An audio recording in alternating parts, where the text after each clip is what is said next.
Hello guys, thanks for tuning in. My name is Anthony. I'm from Level Up Basketball. We are a company based in Jersey. We make t-shirts. We're going to post workout videos, workout highlights, tutorials, coaching drills, and drills that you can do for yourself. Among other things, one of the things that we want to do is start bringing you guys performance reviews on sneakers. I know for me the biggest thing when I buy sneakers is I want to know, how does it perform? Does it do what I need it to do? How do other people like it? Is the traction good? Is the cushion good? It's hard to tell those things when you're in the store. Obviously, you can walk around with and feel it, but a lot of that stuff is stepping comfort. The floor is a little bit stickier. It's not like a average basketball court. It's got all the dust and grime on it. So we want to start bringing you guys performance reviews on all the latest sneakers, and just so you guys can have our ideas and our take on how it performed for us. And then hopefully that'll help you make your own decision based on whether you want the sneaker or you don't.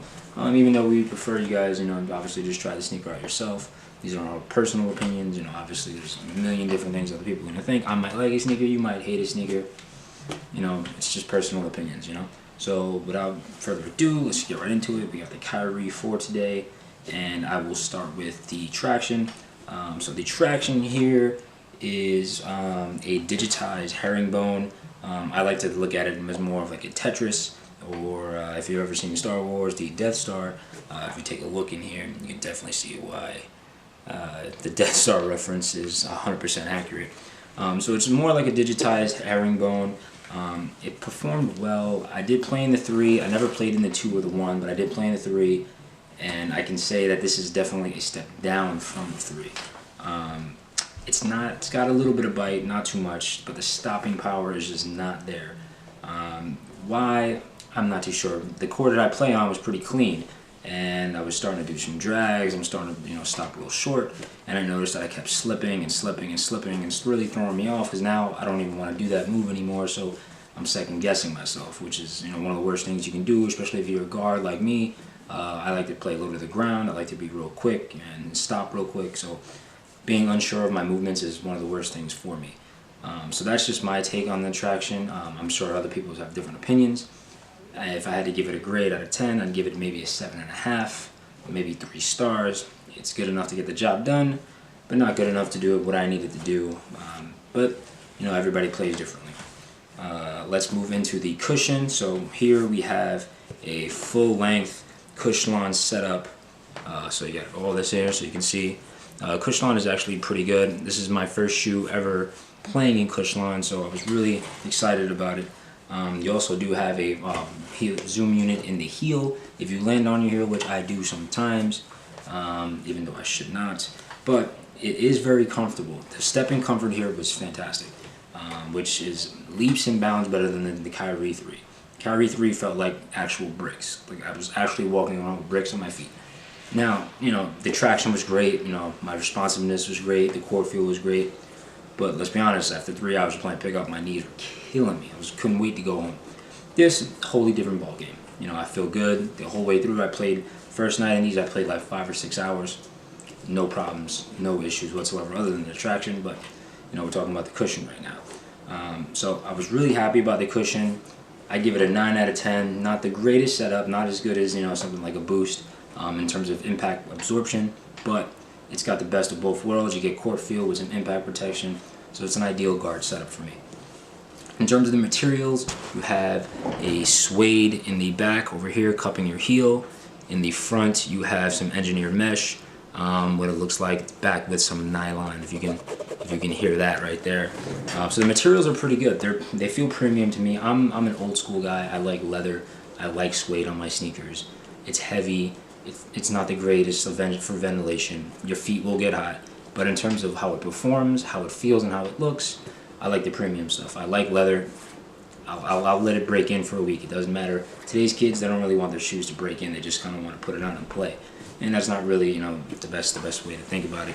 But these shoes require a little break-in time because of the suede, because of the mesh, and they're very durable. I got people stepping on my foot. I got people, I'm scratching my toe against the floor, scratching my toe on this, and these things look like they're fresh out the box. So very durable, very comfortable, very premium. Love the feel. In terms of the fit, now this is where it gets a little tricky. So I'm in a size 11. These are a size 11 and a half. I fit into the 11s, but my toe hits the top of the box right here. Now, the same thing that's true with this sneaker, that's true with all the Kyries that I've played in, is that when you put these on and you stop short, your big toe is going to hit this. The front of this is kind of hard, if you can hear that. I don't know if the camera's going to pick that up, but you can hear that. So when you stop short, you're going to stub that toe. And I was getting blisters, I was getting, I actually lost a toenail, believe it or not. So I tried to buy these a half size big. Thank God I did. It was beautiful. So, I mean, I would try these on in the store. If you're a wide footer, you definitely probably want to go up half a size. If you got regular feet, then I would say you can go true to size, but try them on. They do fit a little snug. It's not crazy. It's not, constricting like you're going to lose blood flow to your feet, but they are pretty snug. Lastly, let's talk about the support. The support was pretty great. It was pretty good. Now, the difference between this shoe and the years past, in terms of the Kyrie 3, is that you don't get as much of a rounded feel to it. Right, so with the Kyrie 3, you had kind of like this X here, everything rounded here. So now what happens is that it cradles your foot. So you get a little bit more support. Not that something was built into it, but just the design of the shoe itself was built to support you. So you don't have that kind of roundedness here, but you do have these teeth that rise up here, and you can kind of feel them when you're in the shoe, which makes you feel a little bit more supported. It kind of has the same effect as to the cradle of your foot. You do have a nice heel cup here, and you do have a heel counter in the shoe, whether you see it or not. It is in there.